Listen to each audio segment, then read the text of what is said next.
Pandian store சீரியல்ல இனிய எபிசோட்ல நம்ம பழனியும் சுகன்யாவும் நேராக இங்கே பாண்டியனோட வீட்டுக்கு வந்து எல்லாருக்குமே ஸ்வீட்டை கொடுக்குறாங்க. என்ன விஷயம் அப்படின்னு கேட்டாலும் அவ்வளோ சீக்கிரமாக சொல்லவே மாட்டேங்கிறாங்க. நம்ம கோமதி பாண்டியன் காலில் விழுந்து ஆசீர்வாதம்லாம் வாங்குறாங்க. ஆனால் விஷயத்தவே சொல்ல மாட்டேங்கிறாங்க.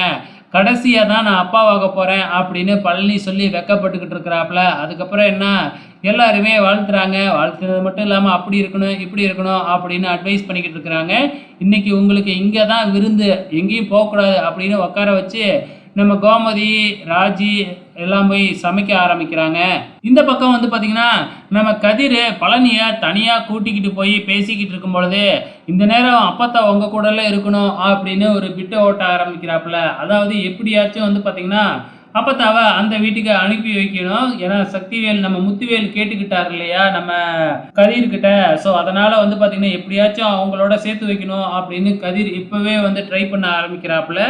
சார் அப்பதான் இங்கேயே இருக்கட்டுமே, எதுக்கு அங்கே வரணும் அப்படின்னு பழனியும் ஆரம்பத்தில் சொல்லி பார்க்குறாப்புல. ஆனால் நம்ம கதிரே ரொம்ப ஃபோர்ஸ் பண்ணி சொல்கிற மாதிரி சொல்லிக்கிட்டு இருக்கிறாப்புல. இவங்க ரெண்டு பேரும் இதை பேசிக்கிட்டு இருக்கிறத நம்ம ராஜியும் கேட்டுடுறாங்க.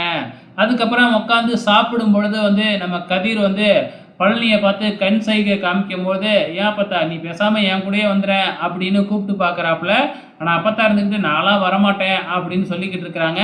அதுக்கு ஏற்ற மாதிரி பாண்டியன் இருந்துக்கிட்டு எதுக்காக அவங்க அங்கே வரணும், இங்கேயே இருக்கட்டும் அப்படின்னு சொல்லிக்கிட்டு இருக்கிறாங்க. இவரும் எவனமோ கூப்பிட்டு பார்த்தாப்புல, வரவே இல்லை.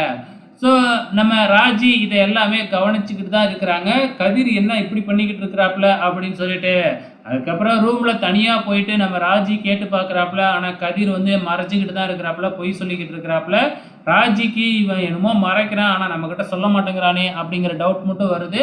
பொறுத்திருந்து பார்க்கலாம் அப்கமிங்கில் என்ன நடக்க போகுதுன்னு.